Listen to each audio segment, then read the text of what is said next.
Hello friends, అందరికీ నమస్కారం అండి. Welcome to KVC kitchen. Friends, ఈరోజు కేవీసీ కిచెన్ లో శనగపప్పు బూరెలు చేసుకుందామండి. వీటిని శనగపప్పు పూర్ణాలు అని కూడా పిలుస్తారు. శనగపప్పు పూర్ణాలకు కావాల్సిన పదార్థాలు: పచ్చి శనగపప్పు అండి, 1/2 కేజీ పచ్చి శనగపప్పు, 1/2 కేజీ బెల్లం, అరకప్పు పంచదార, కప్పు మినపప్పు, చిటికెడు సాల్ట్, 5 ఇలాచి, 2 కప్పులు బియ్యం, 2 స్పూన్లు నెయ్యి, 2 స్పూన్లు బొంబాయి రవ్వ, డీప్ ఫ్రై ఆయిల్. ముందుగా మనం లోతు గిన్నె తీసుకోవాలండి. దాంట్లో మనం మినపప్పుని వేసుకోవాలి. తర్వాత 2 కప్పులు రైస్ కూడా వేసుకోవాలండి. నేను చూపించినట్టుగా 2 కప్పులు రైస్ వేసుకోవాలి. అంటే పావు మినపప్పుకి 2 పావులు రైస్ తీసుకోవాలన్నమాట. ఇప్పుడు రైస్ని బాగా కలుపుకోవాలి. ఇప్పుడు వాటర్ వేసుకొని బాగా కడుక్కోవాలండి. ఒక 2-3 సార్లు బాగా కడుక్కోవాలి. చూడండి, నేను చూపిస్తున్నట్టుగా కడుక్కుంటే సరిపోతుంది. ఎందుకంటే రైస్ లో డస్ట్ అది ఉంటది కాబట్టి బాగా కడుక్కొని నానబెట్టుకోవాలండి. చూడండి, నేను వాటర్ తీసాను. ఇప్పుడు వేరే కొత్త వాటర్ వేస్తున్నానండి. మినిమము 4 గంటల సేపు నానాలండి.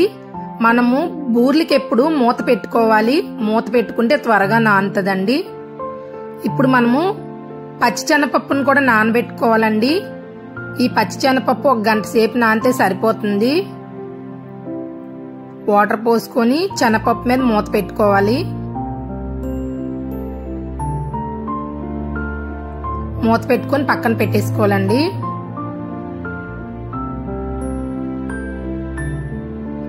చూడండి, ఇప్పుడు నాకు 1 గంట పట్టింది పప్పు నానడానికి. పప్పు బాగా నానిపోయిందండి. ఇప్పుడు మనము పప్పులో ఉన్న వాటర్ తీసేసుకోవాలి. బాగా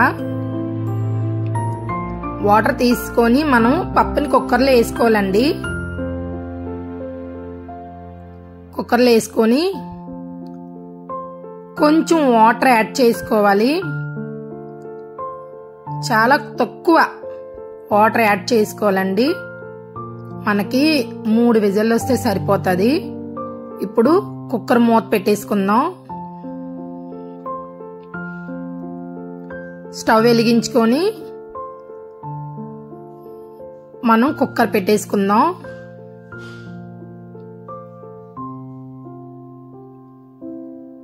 మూడు విజిల్లు వస్తే సరిపోతుందండి. 3 విజిల్లు వస్తే సరిపోతుంది. ఈ లోపు నాకు పప్పు కూడా నానిపోయిందండి. మినపప్పు బియ్యం కలిపి నానబెట్టుకున్నాం కదా, తోపుకి నానిపోయింది. ఇప్పుడు దీంట్లో బాగా వాటర్ తీసేసుకోవాలండి. వాటర్ తో తీస్తే మనకి దోసల పిండిలు అయిపోతుంది. వాటర్ తీసుకొని మనం గ్రైండర్లో వేసుకుందాము. చూడండి, నేను గ్రైండర్లో వేసుకుంటున్నాను. వాటర్ యాడ్ చేయకూడదండి అసలు. వాటర్ యాడ్ చేస్తే మనకి దోసల పిండిలు వచ్చేస్తుంది. ఈ లోపు నా పప్పు ఉడికిపోయిందండి. నేను కుక్కర్ మూత తీసుకుంటున్నాను. చూడండి, ఇలా ఉడికితే సరిపోతుంది.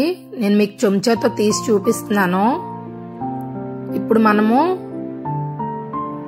పప్పు ఉడికిపోయింది కదా, స్టవ్ మంటని సిమ్లో పెట్టుకొని అదే కుక్కర్లో మనం బెల్లం వేసుకోవాలండి. మనం పప్పు ఏ కప్పుతో అయితే తీసుకుంటున్నాం, బెల్లం కూడా అదే కప్పుతో వేసుకోవాలి. ఇప్పుడు ఆ పప్పులోని బెల్లం బాగా కలుపుకోవాలండి. పప్పు బెల్లం కలిపి ఉడికించుకోవాలి. ఇప్పుడు చిన్న సాల్ట్ వేసుకోవాలండి. బాగా కలుపుకోవాలి. దగ్గరుండి కలుపుకోపోతే మాడిపోతుందండి, అడుగు పట్టేస్తుంది. ఈ లోపు నాకు గ్రైండర్లో పప్పు కూడా నలిగిపోయింది. తోపుకు మనం పప్పు వేసుకున్నాం కదా, నలిగిపోయింది. కుక్కర్లో పప్పు కూడా ఉడుకుతుంది. ఇప్పుడు గ్రైండర్లో పప్పు తీసేసుకుందామండి. కుక్కర్లో పప్పు ఉడుకుతుంది. ఇంకా బాగా దగ్గర పడాలండి. ఇప్పుడు నెయ్యి వేసుకుందాం. 1 స్పూను నెయ్యి వేసుకొని కలుపుకోవాలి. బాగా కలుపుకోవాలండి, అడుగు పట్టేస్తుంది. లేకపోతే అడుగు పట్టి మాడిపోతుంది.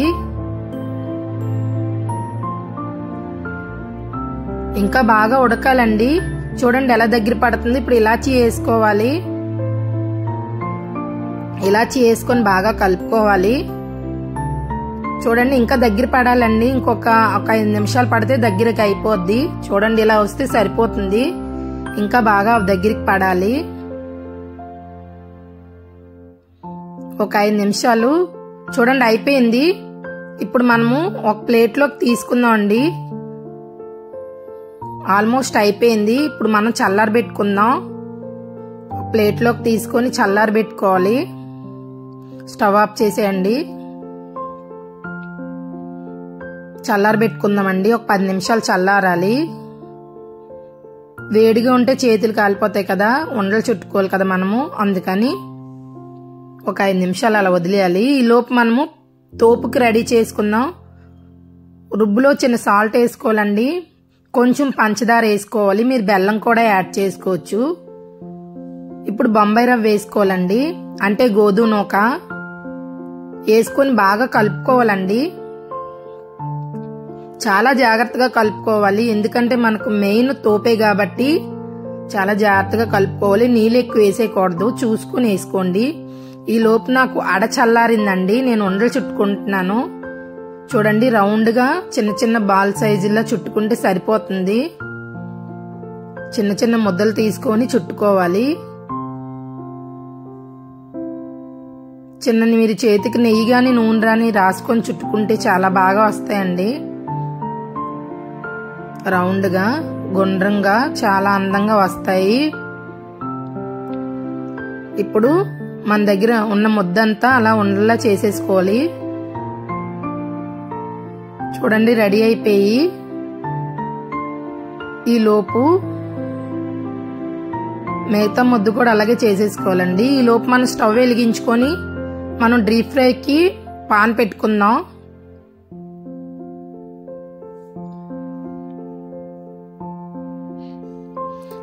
పాన్ పెట్టుకొని ఒక 5 నిమిషాలు వదిలేయాలండి. పాన్ వేడెక్కాక మనము ఆయిల్ పోసుకోవాలి.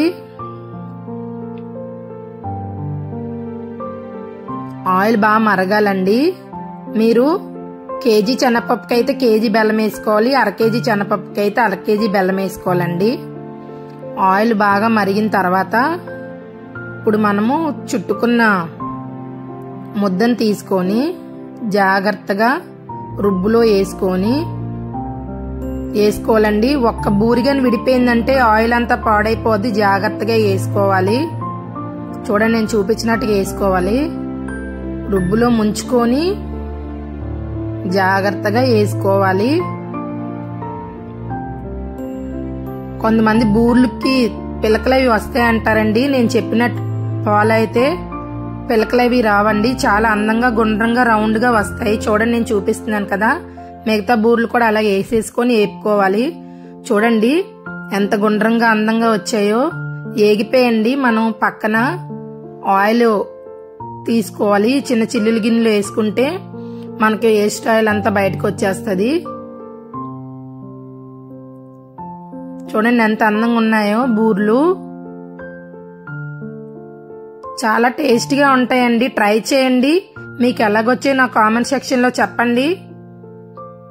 ఇంట్లోనే ఈజీగా చేసుకోవచ్చు. మిగతా బూర్లు కూడా అన్ని అలా వేసుకొని వేపేసుకోవడమే. టేస్ట్ చూస్తేనే కదా ఫ్రెండ్స్ ఎలాగొచ్చాయో తెలుస్తుంది. ట్రై చేసి టేస్ట్ చూడండి. చూడండి ఎంత బాగా వచ్చినాయో. అన్ని అలాగే పక్కన గిన్నెలో తీసేసుకొని మనం ఇప్పుడు సర్వింగ్ ప్లేట్లోకి తీసుకుని సర్వ్ చేసేసుకోవడమే. రెడీ అయిపోయి ఫ్రెండ్స్ వేడి వేడి టేస్టీ టేస్టీ శనగపప్పు బూరెలు రెడీ అయిపోయి ఎంతో టేస్టీగా ఉంటాయి. ట్రై చేయండి. ఎలాగొచ్చాయో నా కామెంట్ సెక్షన్లో చెప్పండి ఫ్రెండ్స్. నేను చెప్పిన చిన్న చిన్న టిప్స్ ఫాలో అయితే మీకు ఎంతో అందంగా రౌండ్గా బూరెలు వస్తాయి. ఇంకా నేను మంచి మంచి వీడియోలు అప్లోడ్ చేస్తాను. నా ఛానల్ లైక్ చేయండి, షేర్ చేయండి, సబ్స్క్రైబ్ చేసుకోండి. చూడండి ఎంత అందంగా ఉన్నాయో. నేను ఇప్పుడు బూరి విరిచి కూడా చూపిస్తాను. చాలా బాగా వచ్చాయి కదూ. నా ఛానల్ లైక్ చేయండి, షేర్ చేయండి, సబ్స్క్రైబ్ చేసుకోండి friends. Thank you for watching.